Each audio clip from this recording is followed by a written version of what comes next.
అందరికీ నమస్కారం. దేవాలయ రహస్యముల్లోని ఈరోజు కొంత వివరించుకొని తెలుసుకుందాం. అన్నిటిలోనూ శాస్త్రములనుకొని ఫలానా శాస్త్రములు చెప్పారనటము సమ్మతమా అని నిన్న తెలుసుకుందాం. కొంత ఏ పుస్తకం చదివినా ఇది శాస్త్రము అని మనం ఆచరించటం జరుగుతున్నది. ఎవరు ఎన్నిటిని చెప్పుకొనినా వాస్తవము కాని విషయములు వదిలివేయటము మన కర్తవ్యముగా పెట్టుకోవాలి. ప్రతి పుస్తకము శాస్త్రము కాదు, పరిశీలించాలి. పరిశీలన దృష్టి మనకు కూడా రావాలి. అందువలన మేము ఎందరో ఆచరించుచున్న తప్పు ఆచరణలు ఖండించుచు వాస్తవ విషయమును వివరిస్తూ పోయాము. ఈ గ్రంథం ద్వారా స్వామివారు చెప్తున్నారు. ఎద్దు ఈనింది ఘాటికి కట్టాము అంటే అది ఎంత పెద్దవారు చెప్పినా గుడ్డిగా నమ్మక విమర్శించి ఎద్దు ఈనదు అని నిరూపించి ఈనేది ఆవు మాత్రమేనని చెప్పగలగాలి.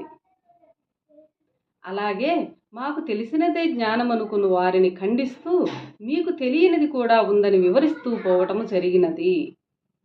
మాయా గురువుల చేత మాకు కొంత ఇబ్బంది అయినా కూడా సత్యము ప్రకటించములో తప్పు లేదని, మీరు చేయబోచున్న పూజలలో అర్థము లేదని, ప్రతిమను అసలైన భావంతో చూడలేదని ఇక్కడ చెప్పటం జరుగుతున్నది. ఒక విషయము తెలియనప్పుడే రహస్యమవుతుందని, ఇప్పుడు దేవాలయ విషయములు తెలియకుండా పోవటం వలన అవి రహస్యములైనాయని, ఆ విషయములన్నింటినీ కలిపి దేవాలయ రహస్యములు అని ఇక్కడ మనం పేరు పెట్టి చెప్పుకోవడం జరుగుతున్నది. ప్రతి విషయానికి వివరణ ఇస్తూ రహస్యములన్నింటినీ సాధ్యమున్నంత వరకు వివరించి చెప్పటము జరిగినది ఈ దేవాలయ రహస్యములు అనే గ్రంథములో. మీరు చెప్పినది మా ఆగమ శాస్త్రములలో లేదు, మేము నమ్మమను వారు కూడా కలరు చాలామంది. మేము అందరినీ నమ్మమని ఎక్కడా కూడా చెప్పలేదు.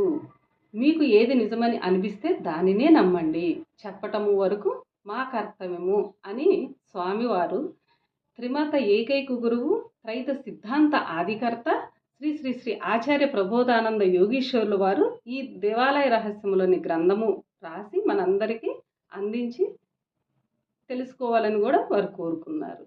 మరి కొంత వివరం రేపు చర్చించుకుందాం.